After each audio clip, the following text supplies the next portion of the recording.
നമസ്കാരം. വാർത്തകൾ ഇതുവരെയിലേക്ക് സ്വാഗതം. വിഴിഞ്ഞം തുറമുഖ പദ്ധതി രാഷ്ട്രത്തിന് സമർപ്പിച്ച് പ്രധാനമന്ത്രി നരേന്ദ്രമോദി. സാക്ഷികളായി മുഖ്യമന്ത്രി പിണറായി വിജയനും ജനപ്രതിനിധികളും നേതാക്കളും പൊതുജനങ്ങളും. രാജ്യത്തിന്റെ പണം ഇനി പുറത്തേക്കൊഴുകില്ലെന്ന് പ്രധാനമന്ത്രി. പദ്ധതി രാജ്യത്തിനും കേരളത്തിനും സാമ്പത്തിക സ്ഥിരത നൽകുമെന്നും നരേന്ദ്രമോദി. വിഴിഞ്ഞം കമ്മീഷനിംഗ് ചടങ്ങിൽ ഇന്ത്യ സഖ്യത്തിനെതിരെ മോദിയുടെ ഒളിയമ്പ്. ഇന്ത്യ സഖ്യത്തിലെ പ്രധാന നേതാക്കളാണല്ലോ പിണറായി വിജയൻ. ശശി തരൂരും ഇവിടെയുണ്ട്. വിഴിഞ്ഞം തുറമുഖ കമ്മീഷനിംഗ് ചടങ്ങ് പലരുടെയും ഉറക്കം നഷ്ടപ്പെടുത്തുമെന്ന് പ്രധാനമന്ത്രി നരേന്ദ്രമോദി. അദാനിയെ പുകഴ്ത്തി പ്രധാനമന്ത്രി. 30 വർഷമായി അദാനി ഗുജറാത്തിൽ തുറമുഖ രംഗത്തുണ്ട്. എന്നിട്ടും ഇത്രയും വലിയൊരു തുറമുഖം പണിതിട്ടില്ല. ഇതിന് ഗുജറാത്ത് ജനതയുടെ പരാതി കേൾക്കേണ്ടി വരുമെന്ന് പ്രധാനമന്ത്രി.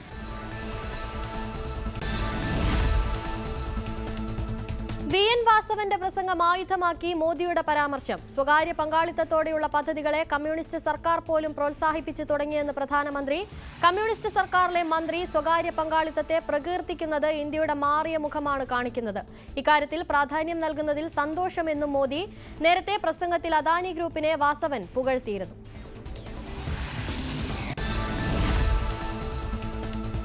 വിഴിഞ്ഞത്ത് അഭിമാന മുഹൂർത്തമെന്ന് മുഖ്യമന്ത്രി പിണറായി വിജയൻ. അങ്ങനെ നമ്മൾ ഇതും നേടി. ഇത് രാജ്യത്തിന്റെ വികസനത്തിന്റെ മഹാകവാടം തുറക്കലാണ്. തുറമുഖ നിർമ്മാണത്തിന്റെ ചെലവിലേറിയ പങ്കും വഹിച്ചത് കേരളമെന്നും മുഖ്യമന്ത്രി. വിഴിഞ്ഞം തുറമുഖത്തിന്റെ ശില്പി പിണറായി വിജയൻ എന്ന് മന്ത്രി വി.എൻ. വാസവൻ. പിണറായി സർക്കാരിന്റെ ഇച്ഛാശക്തിയാണ് തുറമുഖത്തിന്റെ പൂർണ്ണതയ്ക്ക് പിന്നിൽ. കാലം കരുതിവെച്ച കർമ്മയോഗിയെന്നും പിണറായിയെ വിശേഷിപ്പിച്ച് വാസവൻ. പരിശ്രമിച്ചാൽ എന്തും സാധ്യമാകുമെന്നതിന്റെ തെളിവെന്നും വി.എൻ. വാസവൻ. വിഴിഞ്ഞം പദ്ധതി പ്രദേശം നടന്നു കണ്ട് പ്രധാനമന്ത്രി. ഉദ്ഘാടന ചടങ്ങിന് തൊട്ടുമുൻപാണ് മോദി പദ്ധതി വിശദമായി നോക്കിക്കണ്ടത്. രാവിലെ രാജ്ഭവനിൽ നിന്ന് പാങ്ങോടെത്തി ഹെലികോപ്റ്റർ മാർഗമാണ് മോദി വിഴിഞ്ഞത്തേക്കെത്തിയത്. ചടങ്ങിന് ശേഷം പ്രധാനമന്ത്രി ആന്ധ്രയിലേക്ക് മടങ്ങി. കേരളത്തെയും രാജ്യത്തെയും സംബന്ധിച്ച് അഭിമാന ദിവസമെന്ന് ചാണ്ടി ഉമ്മൻ. വിഴിഞ്ഞം പദ്ധതിക്ക് ഉമ്മൻചാണ്ടി സർക്കാർ തറക്കല്ലിട്ട് പണി തുടങ്ങിയിരുന്നു. LDF സർക്കാർ ഒന്നും ചെയ്യാതെ ക്രെഡിറ്റ് എടുക്കുന്നു. ഉമ്മൻചാണ്ടിയുടെ ഓർമ്മകളെപ്പോലും ഭയക്കുന്നതുകൊണ്ടാണ് പ്രതിപക്ഷ നേതാവിനെ ക്ഷണിക്കാതിരുന്നതെന്നും ചാണ്ടി ഉമ്മൻ. വിഴിഞ്ഞം കമ്മീഷനിംഗ് ദിവസം വിഴിഞ്ഞം പദ്ധതിയെക്കുറിച്ചുള്ള ഉമ്മൻചാണ്ടിയുടെ പഴയ വീഡിയോ പങ്കുവച്ച് പ്രതിപക്ഷ നേതാവ് VD സതീശൻ. 2015 ജൂണിൽ നിയമസഭയിൽ നടത്തിയ പ്രസംഗമാണ് സമൂഹമാധ്യമങ്ങളിൽ പങ്കുവച്ചത്. ചരിത്രത്തെ ബോധപൂർവം മറയ്ക്കുകയും തിരുത്തിയെഴുതാൻ ശ്രമിക്കുകയും ചെയ്യുന്നവർ ഉമ്മൻചാണ്ടിയുടെ ഓർമ്മകളെപ്പോലും ഭയപ്പെടുന്നവരാണെന്നും VD സതീശൻ. വിഴിഞ്ഞം തുറമുഖത്തിന് പ്രതിപക്ഷ നേതാവ് ആശംസകളും നേർന്നു. വിഴിഞ്ഞം തുറമുഖവുമായി ബന്ധപ്പെട്ട അവകാശ തർക്കത്തിനിടെ പുതുപ്പള്ളിയിൽ ഉമ്മൻചാണ്ടിയുടെ കല്ലറ സന്ദർശിച്ച് M. Vincent MLA. ഉമ്മൻചാണ്ടിയാണ് വിഴിഞ്ഞം തുറമുഖത്തിന്റെ പിതാവെന്ന് M. Vincent MLA. കല്ലിട്ടാൽ പദ്ധതിയാവില്ല, എന്നാൽ കരാർ ഒപ്പിട്ടാൽ പദ്ധതിയാവും. എന്ത് പഴികേട്ടാലും പദ്ധതി പൂർത്തിയാക്കുമെന്ന ഉമ്മൻചാണ്ടിയുടെ ദൃഢനിശ്ചയത്തിന്റെ ഫലമാണ് വിഴിഞ്ഞമെന്നും വിൻസെന്റ്. വിഴിഞ്ഞം കമ്മീഷനിങ്ങിനായി പ്രതിപക്ഷ നേതാവിനെ ക്ഷണിക്കാതെ അവഹേളിച്ചുവെന്ന് M. Vincent MLA. വിളിച്ചുവെന്ന് വരുത്തി വരാതിരിക്കാനുള്ള എല്ലാ കാര്യവും ചെയ്യുകയാണ് സർക്കാർ ചെയ്തത്. വികസനം ആഗ്രഹിക്കുന്ന കേരളത്തിന് സർക്കാർ നിലപാട് ഭൂഷണമല്ലെന്നും M. വിൻസെന്റ്. വിഴിഞ്ഞത്ത് പശ്ചാത്തല വികസനം ഒന്നുമായില്ലെന്ന് M. Vincent MLA. Rail road connectivity പൂർത്തീകരിക്കാൻ സാധിച്ചിട്ടില്ല. Fish park, sea food park തുടങ്ങാൻ സംസ്ഥാന സർക്കാരിന് സാധിച്ചിട്ടില്ലെന്നും M. വിൻസെന്റ്. രാജീവ് ചന്ദ്രശേഖർ വേദിയിൽ ഇടം നൽകിയതിൽ കടുത്ത വിമർശനവുമായി CPM. എന്ത് പ്രോട്ടോകോളാണിതെന്നും ജനാധിപത്യ വിരുദ്ധമെന്നും CPM സംസ്ഥാന സെക്രട്ടറി MV ഗോവിന്ദൻ ന്യൂസ് 18നോട്. രാഷ്ട്രീയ അല്പത്തരമെന്നായിരുന്നു മുഹമ്മദ് റിയാസിന്റെ പ്രതികരണം. വിഴിഞ്ഞം തുറമുഖത്തിന് ഉമ്മൻചാണ്ടിയുടെ പേര് നൽകേണ്ട ആവശ്യമില്ലെന്ന് CPM സംസ്ഥാന സെക്രട്ടറി MV ഗോവിന്ദൻ. തുറമുഖത്തിന്റെ പിതൃത്വം അവകാശപ്പെടാൻ UDFന് കഴിയില്ല. നായനാർ സർക്കാരിന്റെ കാലത്താണ് പദ്ധതി തുടങ്ങിയത്. BJPയും ഒന്നും ചെയ്തില്ല. പിണറായി സർക്കാരിന്റെ നിശ്ചയദാർഢ്യമാണ് തുറമുഖമെന്നും MV ഗോവിന്ദൻ. കടുത്ത സാമ്പത്തിക പ്രതിസന്ധിക്കിടയിലും അത് വിഴിഞ്ഞത്തെ ബാധിക്കാതെ സർക്കാർ നോക്കിയെന്ന് മന്ത്രി KN ബാലഗോപാൽ. വികസന രംഗത്ത് വലിയ വളർച്ച വിഴിഞ്ഞമുണ്ടാക്കുമെന്നും ബാലഗോപാൽ. വിഴിഞ്ഞം തുറമുഖം ടൂറിസം രംഗത്ത് കുതിച്ചുചാട്ടമുണ്ടാക്കുമെന്ന് മന്ത്രി പി എ മുഹമ്മദ് റിയാസ്. പദ്ധതി ടൂറിസം രംഗത്ത് നേട്ടമാകുമെന്നും മന്ത്രി. വിഴിഞ്ഞം തുറമുഖം ഉമ്മൻചാണ്ടിയുടെ കുഞ്ഞെന്ന് UDF കൺവീനർ MM ഹസൻ. ലാളിച്ചു വളർത്തുക മാത്രമാണ് പിണറായി ചെയ്തത്. സർക്കാരിന്റെ വാർഷികം CPM-ഉം BJP-യും ഒന്നിച്ചാഘോഷിക്കുന്നുവെന്നും ഹസൻ. വിഴിഞ്ഞം പദ്ധതിക്ക് തുടക്കമിട്ടത് K കരുണാകരനെന്ന് രമേശ് ചെന്നിത്തല. വിഴിഞ്ഞം വെല്ലുവിളികൾ മറികടന്ന് യാഥാർത്ഥ്യത്തിലേക്ക് കൊണ്ടുവന്നത് ഉമ്മൻചാണ്ടി. അതിനെ LDF-ന്റെ കുഞ്ഞാക്കി മാറ്റുന്നത് ശരിയല്ല എന്നും രമേശ് ചെന്നിത്തല. വിഴിഞ്ഞത്തെ BJP ഫ്ലെക്സിൽ വിമർശനവുമായി മന്ത്രി P രാജീവ്. പദ്ധതി എങ്ങനെ വന്നുവെന്ന് ജനങ്ങളുടെ മുന്നിലുണ്ട്. തരാനുള്ള പണം കുറച്ചെങ്കിലും തന്നിരുന്നെങ്കിൽ അവകാശം പറയാമായിരുന്നുവെന്നും P രാജീവ്. വിഴിഞ്ഞം പദ്ധതി ഉദ്ഘാടന പരിപാടിയിൽ മത്സരിച്ച് മുദ്രാവാക്യം. പ്രധാനമന്ത്രിക്ക് മുദ്രാവാക്യം വിളിച്ച് BJP പ്രവർത്തകർ, മുഖ്യമന്ത്രിക്ക് മുദ്രാവാക്യം വിളിച്ച് CPM പ്രവർത്തകരും. പ്രസംഗത്തിന്റെ തുടക്കവും അവസാനവും മലയാളത്തിൽ സംസാരിച്ച് പ്രധാനമന്ത്രി. അനന്തപത്മനാഭന്റെ മണ്ണിൽ വരാനായതിൽ സന്തോഷമെന്ന് പറഞ്ഞായിരുന്നു തുടക്കം. നമുക്കൊരുമിച്ച് വികസിത കേരളം പടുത്തുയർത്താമെന്ന് പറഞ്ഞായിരുന്നു മോദി പ്രസംഗം അവസാനിപ്പിച്ചത്. വിഴിഞ്ഞം തുറമുഖ വിഷയത്തിൽ CPM-നെ വിമർശിച്ച് മോൻസ് ജോസഫ് MLA. തുറമുഖത്തിന്റെ ക്രെഡിറ്റ് എടുക്കാൻ ശ്രമിച്ച് സംസ്ഥാന സർക്കാർ ക്രെഡിബിലിറ്റി ഇല്ലാതാക്കിയെന്നും വിഴിഞ്ഞത്ത് CPM BJP ഭായി ഭായി എന്നുമാണ് മോൻസ് ജോസഫിന്റെ വിമർശനം. കൊച്ചി രാജ്യാന്തര വിമാനത്താവളത്തിൽ ബോംബ് ഭീഷണി. ഇന്നലെ രാത്രിയാണ് DIG-യുടെ ഔദ്യോഗിക മെയിലിലേക്ക് ബോംബ് ഭീഷണി എത്തിയത്. ഹിസ്ബുൾ മുജാഹിദീന്റെ പേരിലാണ് ഭീഷണി സന്ദേശം വന്നത്. വിമാനത്താവളത്തിൽ ബോംബ് സ്ക്വാഡിന്റെ നേതൃത്വത്തിൽ പരിശോധന നടത്തി. ഭീകരാക്രമണത്തിന്റെ കൂടുതൽ വിവരങ്ങൾ പുറത്ത്. ആക്രമണം നടത്തിയ ഭീകരർ തെക്കൻ കശ്മീരിൽ തന്നെയെന്ന് NIA. ഭീകരർക്ക് പ്രാദേശിക സഹായം ലഭിച്ചെന്ന് സൂചന. വെടിയുതിർത്തത് 3 ഭീകരരെന്നും സൂചന. ഭീകരർ ഉപയോഗിച്ചത് ചൈനീസ് നിർമ്മിത സാറ്റലൈറ്റ് ഫോണെന്ന് വിവരം. കശ്മീർ അതിർത്തിയിൽ വീണ്ടും പാകിസ്ഥാൻ പ്രകോപനം. കുപ്വാര, ബാരാമുള്ള, പുഞ്ച്, നൌഷേര, അഖ്നൂർ സെക്ടറുകളിൽ നിയന്ത്രണ രേഖ ലംഘിച്ച് പാകിസ്ഥാൻ വെടിയുതിർത്തു. കരസേന ശക്തമായി തിരിച്ചടിച്ചു. അറബിക്കടലിൽ നാവികസേനയുടെ സൈനിക അഭ്യാസം നാളെ വരെ തുടരും. ഇന്നത്തെ വ്യോമസേനാഭ്യാസത്തിൽ റാഫേൽ അടക്കമുള്ള വിമാനങ്ങൾ ഉപയോഗിക്കും.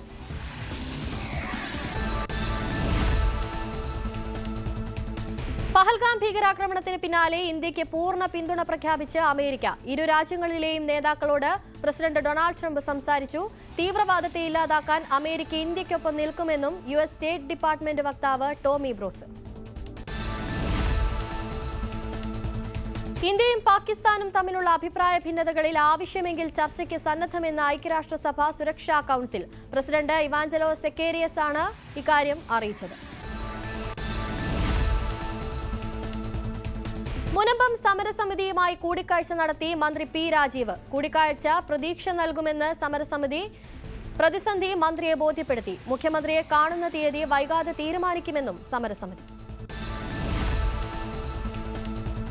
സിനിമാ സീരിയൽ നടൻ വിഷ്ണുപ്രസാദ് അന്തരിച്ചു. കരൾ രോഗബാധിതനായി ചികിത്സയിലായിരുന്നു. കൊച്ചിയിലെ സ്വകാര്യ ആശുപത്രിയിലായിരുന്നു അന്ത്യം. Mambazhakkalam, Kashi, Kaiyethum Doorath, Runway, Lion, Ben Johnson, Lokanathan IAS തുടങ്ങി നിരവധി ചിത്രങ്ങളുടെ ഭാഗമായിരുന്നു. സീരിയൽ രംഗത്തും അടുത്ത കാലം വരെ സജീവമായിരുന്നു. സംസ്കാരം നാളെ. മലപ്പുറം പൊന്നാനി നരിപ്പറമ്പ് ഹൈവേയിൽ കാറും ലോറിയും കൂട്ടിയിടിച്ച് യുവതി മരിച്ചു. കോടിയേരി സ്വദേശി സിയെ ആണ് മരിച്ചത്.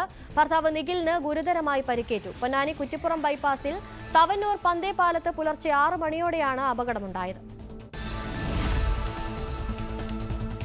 കാസർഗോഡ് ചെറുവത്തൂരിൽ സ്വകാര്യ ബസ് കണ്ടക്ടറെ റെയിൽവേ ട്രാക്കിൽ മരിച്ച നിലയിൽ കണ്ടെത്തി. ചെറുവത്തൂർ പത്താനത്ത് ഹൌസിലെ M ചിത്രയുടെ മകൻ M രാഹുലാണ് മരിച്ചത്.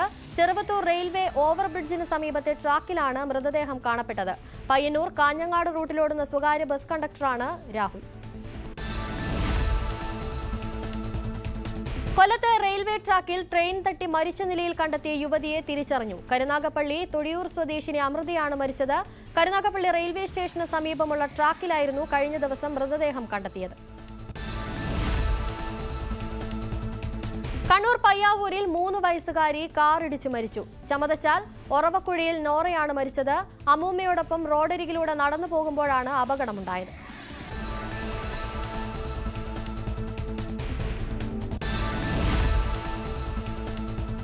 KSFE ജീവനക്കാരൻ രാജീവിനെതിരെ വീണ്ടും കേസെടുത്ത് പോലീസ്. ആപ്പൂർ സ്വദേശി രാമചന്ദ്രൻ, ഭാര്യ മണിക്കുട്ടി എന്നിവർ നൽകിയ പരാതിയിലാണ് മണ്ണഞ്ചേരി പോലീസിന്റെ നടപടി. KSFE ഈവനിംഗ് ബ്രാഞ്ചിൽ വായ്പയ്ക്ക് ജാമ്യം നൽകിയ ആധാരം ഉടമയറിയാതെ ജീവനക്കാരൻ കലവൂർ ബ്രാഞ്ചിലെ ഭാര്യയുടെ പേരിലുള്ള മറ്റൊരു ചിട്ടിക്ക് വായ്പയായി വെച്ചുവെന്നായിരുന്നു പരാതി. സ്വന്തം വായ്പ അടച്ചു തീർത്ത ശേഷം വീടും പുരയിടവും ജപ്തി ചെയ്യാനുള്ള നോട്ടീസ് ലഭിച്ചതോടെയാണ് തട്ടിപ്പിനിരയായ വിവരം ചായക്കട തൊഴിലാളിയായ രവീന്ദ്രനും കുടുംബവും തിരിച്ചറിയുന്നത്. മലപ്പുറം പെരിന്തൽമണ്ണ മണ്ണാർമലയിൽ വീണ്ടും പുലി ഇറങ്ങി. പുലി റോഡ് മുറിച്ച് കടന്നു പോകുന്നത് കണ്ടതായി നാട്ടുകാർ. 1 മാസം മുൻപും പുലിയുടെ ദൃശ്യം ക്യാമറയിൽ പതിഞ്ഞിരുന്നു. അന്ന് വനംവകുപ്പ് കൂട് സ്ഥാപിച്ചെങ്കിലും പുലിയെ പിടിക്കാനായില്ല. പുലിയെ പിടികൂടാൻ വനംവകുപ്പ് ജാഗ്രത കാട്ടണമെന്ന് നാട്ടുകാർ. കോതമംഗലം വടാട്ടുപാറ അരീക്ക സിറ്റിയിൽ അടിയന്തരമായി നിരീക്ഷണ ക്യാമറകൾ സ്ഥാപിക്കും. പ്രദേശത്ത് വളർത്തുനായയെ അജ്ഞാത ജീവി കൊലപ്പെടുത്തിയെന്ന് പരാതി ഉയർന്നിരുന്നു. വീട്ടുമുറ്റത്ത് കെട്ടിയിട്ടിരുന്ന വളർത്തുനായയാണ് കഴിഞ്ഞ രാത്രി കൊല്ലപ്പെട്ടത്. ആന്റണി ജോൺ MLA പ്രദേശം സന്ദർശിച്ചു. ഇന്നും സ്വർണ്ണവില കുറഞ്ഞു. പവൻ ഇന്ന് 80 രൂപയാണ് കുറഞ്ഞത്. ഇന്നലെ പവൻ 1640 രൂപ ഒറ്റയടിക്ക് കുറഞ്ഞിരുന്നു. ഒരു പവൻ സ്വർണത്തിന്റെ ഇന്നത്തെ വിപണി വില 70,040 രൂപയാണ്. രാജ്യത്തെ GST വരുമാനത്തിൽ വർധന. ഏപ്രിലെ വരുമാനം 12.6% ഉയർന്ന് എക്കാലത്തെയും ഉയർന്ന നിലയായ 2.37 ലക്ഷം കോടിയിലെത്തി. 2024 ഏപ്രിലിൽ GST വരുമാനം 2.20 ലക്ഷം കോടിയായിരുന്നു. GSTയിൽ നിന്നുള്ള ആഭ്യന്തര വരുമാനം 10.7% ഉയർന്ന് 1.9 ലക്ഷം കോടിയായി.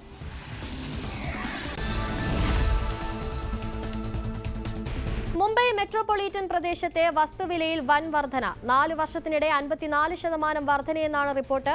ജനുവരിയിലെ ശരാശരി ടിക്കറ്റ് പ്രൈസ് 1.02 കോടിയിൽ നിന്ന് 1.57% വർദ്ധിച്ചെന്നും അനാകോക്ക് പ്രോപ്പർട്ടി കൺസൾട്ടൻസിന്റെ റിപ്പോർട്ടിൽ പറയുന്നു. രാജസ്ഥാനിലെ അജ്മീറിൽ ഹോട്ടലിലുണ്ടായ തീപിടുത്തത്തിൽ മരണം 4ആയി. 8 പേർക്ക് പരിക്കേറ്റു. തീപിടുത്തത്തിന്റെ കാരണം വ്യക്തമല്ല. അന്വേഷണത്തിന് സർക്കാർ ഉത്തരവിട്ടു. മംഗളൂരുവിൽ വീണ്ടും രാഷ്ട്രീയ കൊലപാതകം. കൊലക്കേസ് പ്രതിയും ബജറംഗ് ദൾ പ്രവർത്തകനുമായ സുഹാസ് ഷെട്ടിയെയാണ് വെട്ടിക്കൊന്നത്. വാഹനത്തിൽ സഞ്ചരിക്കുകയായിരുന്ന സുഹാസ് ഷെട്ടിയെ ഒരു സ്വിഫ്റ്റ് കാറിലും പിക്കപ്പ് വാഹനത്തിലുമായി എത്തിയ സംഘം തടഞ്ഞു നിർത്തുകയായിരുന്നു. പിന്നീട് മാരകായുധങ്ങൾ ഉപയോഗിച്ച് ആക്രമിച്ചു. ഗുരുതരമായി പരിക്കേറ്റ സുഹാസ് ഷെട്ടിയെ ഉടൻ തന്നെ ആശുപത്രിയിൽ എത്തിച്ചെങ്കിലും മരിക്കുകയായിരുന്നു. സമാധാനത്തിന് ആഹ്വാനം ചെയ്ത് പഹൽഗാം ഭീകരാക്രമണത്തിന്റെ മുഖമായ ഹിമാൻഷി നർവാൾ. ഭീകരാക്രമണത്തിൽ കൊല്ലപ്പെട്ട നാവികസേന ലഫ്റ്റനന്റ് വിനയ് നർവാളിന്റെ ജന്മദിനത്തിൽ സംഘടിപ്പിച്ച പരിപാടിയിലായിരുന്നു ഹിമാൻഷിയുടെ വാക്കുകൾ. ഭീകരാക്രമണത്തിന്റെ പേരിൽ ആരും മുസ്ലിങ്ങൾക്കോ കശ്മീരികൾക്കോ എതിരാകുന്നത് ആഗ്രഹിക്കുന്നില്ലെന്ന് ഹിമാൻഷി പറഞ്ഞു. പാക് അധീന കശ്മീരിലെ മദ്രസകൾ അടച്ച് പാകിസ്ഥാൻ. പാക് മതകാര്യ വകുപ്പിന്റേതാണ് തീരുമാനം. 10 ദിവസത്തേക്കാണ് മദ്രസകൾ അടച്ചത്. പഹൽഗാം ഭീകരാക്രമണത്തിൽ ഇന്ത്യയുടെ തിരിച്ചടി ഉണ്ടാകുമെന്ന ഭയത്തിലാണ് തീരുമാനമെന്നാണ് റിപ്പോർട്ട്. പാകിസ്ഥാൻ വ്യോമാതിർത്തി അടച്ചതിനെ തുടർന്ന് എയർ ഇന്ത്യക്ക് $600 മില്യൺ വരെ അധിക ചെലവ് വഹിക്കേണ്ടി വരും. അടുത്ത വർഷത്തോടെ ഇത് വർദ്ധിച്ചേക്കാവുമെന്നാണ് റിപ്പോർട്ട്. കൂടുതൽ സമയം വിമാനം പറക്കുന്നത് യാത്രക്കാരെയും ബാധിക്കുമെന്ന് എയർ ഇന്ത്യ സർക്കാരിനെ അറിയിച്ചിട്ടുണ്ട്. എന്നാൽ ഇത് അന്താരാഷ്ട്ര വിമാന കമ്പനികളെ ബാധിക്കില്ല. പ്രകൃതിവാതക കരാറിൽ ഒപ്പിട്ട് അമേരിക്കയും യുക്രൈനും. മാസങ്ങൾ നീണ്ട ചർച്ചകൾക്കൊടുവിലാണ് കരാർ യാഥാർത്ഥ്യമായത്. ചരിത്രപരമാണ് കരാറെന്നും യുക്രൈനിൽ സമാധാനം ഉറപ്പാക്കുന്നതിന് അമേരിക്ക സാമ്പത്തിക പങ്ക് കൈപ്പറ്റുന്നുവെന്നായിരുന്നു കരാറിനെ കുറിച്ചുള്ള വൈറ്റ് ഹൌസിന്റെ പ്രതികരണം. US യുക്രൈൻ ധാതു കരാറിൽ ഒപ്പുവെച്ച് ചരിത്രപരമായ സംഭവമെന്ന് വ്യക്തമാക്കി വ്ളാഡിമിർ സെലൻസ്കി. ഇരു രാജ്യങ്ങൾക്കും തുല്യ പ്രാധാന്യമുള്ള കരാർ യുക്രൈനിൽ ഗണ്യമായ നിക്ഷേപത്തിന് വാതിൽ തുറക്കും. ഉൽപാദന രംഗത്ത് നവീകരണം സാധ്യമാക്കുമെന്നും സെലൻസ്കി. US ദേശീയ സുരക്ഷാ ഉപദേഷ്ടാവ് മൈക്ക് വാട്സിനെ മാറ്റി. വാട്സ് രൂപീകരിച്ച സിഗ്നൽ ഗ്രൂപ്പ് ചാറ്റ് ചോർന്നത് വിവാദമായിരുന്നു. മാർക്ക് റൂബിയോ ദേശീയ സുരക്ഷാ ഉപദേഷ്ടാവിന്റെ അധിക ചുമതല വഹിക്കും. ട്രംപ് തന്നെയാണ് ഇക്കാര്യം വ്യക്തമാക്കിയത്. ജെറുസലേമിന് സമീപത്തുണ്ടായ കാട്ടുതീ നിയന്ത്രണ വിധേയമായതായ അധികൃതർ ടെൽ അവീവിനെയും ജെറുസലേമിനെയും ബന്ധിപ്പിക്കുന്ന പ്രധാന ഹൈവേ തുറന്നു. 24 മണിക്കൂർ നേരം നീണ്ടുനിന്ന ശ്രമത്തിനൊടുവിലാണ് തീ നിയന്ത്രണ വിധേയമാക്കിയത്. അധികാരത്തിലേറിയതിന്റെ 100ാം നാൾ റാലി നടത്തി ഭരണ നേട്ടങ്ങൾ എണ്ണിപ്പറഞ്ഞും പ്രതിപക്ഷത്തെ വിമർശിച്ചും US president Donald Trump. Michigan സംസ്ഥാനത്തെ വാർണിൽ നടത്തിയ റാലിയിൽ നമ്മൾ തുടങ്ങിയിട്ടേ ഉള്ളൂ, നിങ്ങൾ ഇനിയും കാണാനിരിക്കുന്നുവെന്നും ട്രംപ് പ്രഖ്യാപിച്ചു. സ്വിറ്റ്സർലൻഡിൽ ഹമാസിനെ നിരോധിക്കുന്ന നിയമം മെയ് 15-ന് പ്രാബല്യത്തിൽ വരുമെന്ന് സ്വിസ് സർക്കാർ അറിയിച്ചു. ഒക്ടോബർ 7 ഭീകരാക്രമണത്തിന്റെ പശ്ചാത്തലത്തിൽ അവതരിപ്പിക്കപ്പെട്ട ബിൽ സ്വിസ് പാർലമെന്റ് ഡിസംബറിൽ അംഗീകരിച്ചിരുന്നു. ഹമാസ് സാമ്പത്തിക ഇടപാടുകൾക്കടക്കം സ്വിറ്റ്സർലൻഡിനെ ദുരുപയോഗിക്കുന്നത് തടയാനാണ് നിയമം. ആണവ കരാർ വിഷയത്തിൽ ബ്രിട്ടൻ, ഫ്രാൻസ്, ജർമ്മനി എന്നീ യൂറോപ്യൻ ശക്തികളുമായി വെള്ളിയാഴ്ച ചർച്ച നടത്തുമെന്ന് ഇറാനിയൻ വിദേശകാര്യമന്ത്രി അബ്ബാസ് അരാഗ്ചി അറിയിച്ചു. യൂറോപ്യൻ ശക്തികളുമായി ബന്ധം മെച്ചപ്പെടുത്തുക കൂടി ലക്ഷ്യമിടുന്ന ചർച്ച ഇറ്റാലിയൻ തലസ്ഥാനമായ റോമിലായിരിക്കും. ചർച്ചയിൽ പങ്കെടുക്കുമെന്ന് യൂറോപ്യൻ ശക്തികൾ സ്ഥിരീകരിച്ചു. ഇതിനുശേഷം ശനിയാഴ്ച റോമിൽ ഇറാനും അമേരിക്കയും തമ്മിൽ 4ാം വട്ട ആണവ ചർച്ചയും നടക്കുന്നുണ്ട്. റഷ്യയെയും ഉത്തര കൊറിയയെയും റോഡ് വഴി ബന്ധിപ്പിക്കാനായി പാലം പണി തുടങ്ങി. ഇരു രാജ്യങ്ങളുടെയും അതിർത്തികൾക്കിടയിലുള്ള ട്യൂമൻ നദിക്ക് കുറുകെയാണ് പാലം. പണി തുടങ്ങുന്നതുമായി ബന്ധപ്പെട്ട ചടങ്ങിൽ റഷ്യൻ പ്രധാനമന്ത്രി മിഖെയിൽ മിഷുസ്തിൻ പങ്കെടുത്തു. രാജ്യങ്ങൾ തമ്മിലുള്ള ബന്ധം ശക്തിപ്പെടുത്താൻ വേണ്ടിയാണ് പാലമെന്നും അദ്ദേഹം പറഞ്ഞു. വടക്ക് കിഴക്കൻ നൈജീരിയയിലെ ബോർണോ സംസ്ഥാനത്തുണ്ടായ ഭീകരാക്രമണത്തിൽ 26 പേർ കൊല്ലപ്പെട്ടു. റോഡിൽ സ്ഥാപിച്ചിരുന്ന ബോംബ് പൊട്ടി 2 വാഹനങ്ങൾ തകരുകയായിരുന്നു. Islamic State, West Africa Province എന്നീ ഭീകര സംഘടന ആക്രമണത്തിന്റെ ഉത്തരവാദിത്തം ഏറ്റെടുത്തു.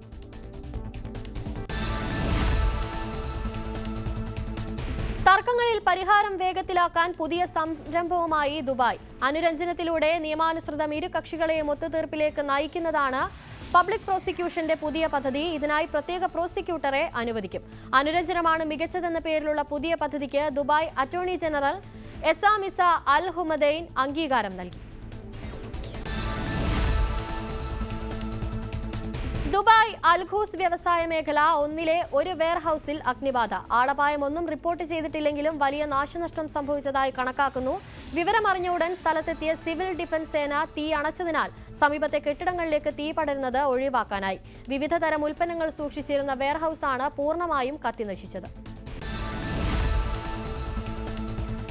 റിയാദിൽ ആദ്യമായി ഊത്, അകിൽ, ചന്ദനമരങ്ങൾ എന്നിവ നട്ടുവളർത്തുന്ന പദ്ധതിക്ക് തുടക്കമായി. റിയാദ് മേഖലാ governor Faisal bin Bandar bin Abdul Aziz രാജകുമാരൻ ആദ്യത്തെ ചന്ദനത്തൈ നട്ടുകൊണ്ട് പദ്ധതി ഉദ്ഘാടനം ചെയ്തു. ഈ വർഷം ആദ്യപാദത്തിൽ ഷാർജ വിമാനത്താവളത്തിലൂടെ 45 ലക്ഷത്തിലേറെ യാത്രക്കാർ യാത്ര ചെയ്തതായി അധികൃതർ അറിയിച്ചു. കഴിഞ്ഞ വർഷത്തെ ഇതേ കാലയളവിനെ അപേക്ഷിച്ച് 8% വർധനയാണിത്. മേഖലയിലെ മുൻനിര വ്യോമയാന കേന്ദ്രങ്ങളിലൊന്നായും ലോകത്തെങ്ങുമുള്ള യാത്രക്കാർക്ക് പ്രിയപ്പെട്ട ലക്ഷ്യസ്ഥാനമായും ഷാർജ വിമാനത്താവളം അവരുടെ സ്ഥാനം കൂടുതൽ ഉറപ്പിച്ചു. 27,000-ലേറെ വിമാന സർവീസുകളാണ് വിമാനത്താവളം രേഖപ്പെടുത്തിയത്. ഇതര GCC രാഷ്ട്രങ്ങളിൽ നിന്നും ഒമാനിലേക്ക് പഴയ വാഹനങ്ങൾ ഇറക്കുമതി ചെയ്യുന്നതിന് പുതിയ മാനദണ്ഡങ്ങൾ പ്രഖ്യാപിച്ച് Royal Oman Police. Traffic general ഡയറക്ടറേറ്റും കസ്റ്റംസ് ജനറൽ ഡയറക്ടറേറ്റും ചേർന്നാണ് പുതിയ മാർഗനിർദ്ദേശങ്ങൾ പുറത്തിറക്കിയത്. പുതിയ ഉത്തരവ് ഈ വർഷം ജൂലൈ 1-ന് പ്രാബല്യത്തിൽ വരും. സൗദി അറേബ്യയിൽ വിവിധ അഴിമതി കേസുകളുമായി ബന്ധപ്പെട്ട് 140 പേരെ അറസ്റ്റ് ചെയ്തു. കൈക്കൂലി, അഴിമതി, സ്വാധീനം ചെലുത്തൽ തുടങ്ങിയ കുറ്റകൃത്യങ്ങളിൽ ഉൾപ്പെട്ടവരെയാണ് പിടികൂടിയതെന്ന് അഴിമതി വിരുദ്ധ വിഭാഗം അറിയിച്ചു. അറസ്റ്റിലായവരിൽ വിദേശികളും സ്വദേശികളും ഉൾപ്പെടുന്നു. 7 വയസ്സുള്ള വളർത്തുമകളെ കൊലപ്പെടുത്തിയ മയാമിയിലെ മുൻ നഴ്സിന് ജീവപര്യന്തം തടവ് ശിക്ഷ. ഗിനായ് മാനുവലിനാണ് കൊലപാതകത്തിന് ജഡ്ജി ക്രിസ്റ്റീന മിറാണ്ട ജീവപര്യന്തം തടവും കുട്ടികളെ ദുരുപയോഗം ചെയ്തതിന് 30 വർഷം തടവും വിധിച്ചത്. 2018-ൽ നടന്ന ദത്തുപുത്രി സമയയുടെ മരണത്തിൽ ഏപ്രിൽ 15-ന് ജൂറി ഗിന്നയെ കുറ്റക്കാരിയെന്ന് കണ്ടെത്തിയിരുന്നു. വിയറ്റ്നാം യുദ്ധം അവസാനിച്ചതിന്റെ 50-ാം വാർഷികം വിയറ്റ്നാം ജനത ആഘോഷപൂർവ്വം കൊണ്ടാടി. ഹോച്ചിമിൻ നഗരത്തിൽ ഇന്നലെ വമ്പൻ സൈനിക പരേഡോടെയാണ് ആഘോഷങ്ങൾ പൂർത്തിയായത്. ആയിരക്കണക്കിന് പട്ടാളക്കാർ മാർച്ച് ചെയ്ത പരേഡിൽ റഷ്യൻ നിർമ്മിത യുദ്ധവിമാനങ്ങളും ഹെലികോപ്റ്ററുകളും പ്രദർശിപ്പിച്ചു.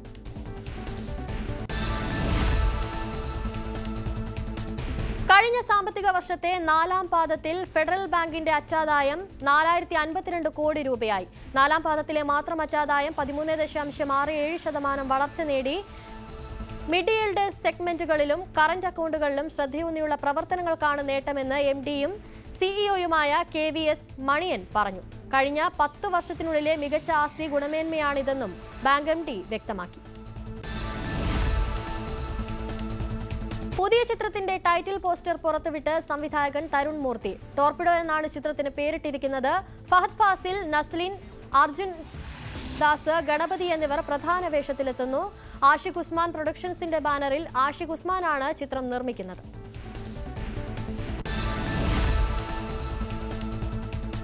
സംവിധായകൻ AJ വർഗീസ് ഒരുക്കുന്ന പുതിയ ചിത്രം അടിനാശം വെള്ളപ്പൊക്കത്തിന്റെ ടൈറ്റിൽ പോസ്റ്റർ ലോഞ്ച് ചെയ്ത് നടി ശോഭന. കോമഡി എന്റർടൈനറായാണ് ചിത്രം ഒരുങ്ങുന്നത്. സൂര്യഭാരതി ക്രിയേഷൻസിന്റെ ബാനറിൽ മനോജ് കുമാർ KP ആണ് ചിത്രം നിർമ്മിക്കുന്നത്.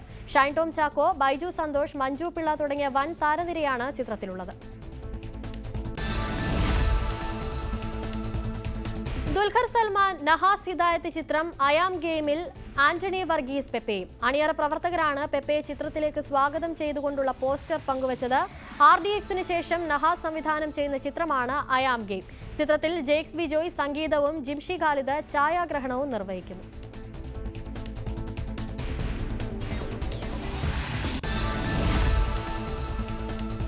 വാർത്തകൾ ഇതുവരെ പൂർണ്ണമാകുന്നു. ഇനി പൊതുവേദിയിൽ മനു ഭരത് ചേരും. നമസ്കാരം.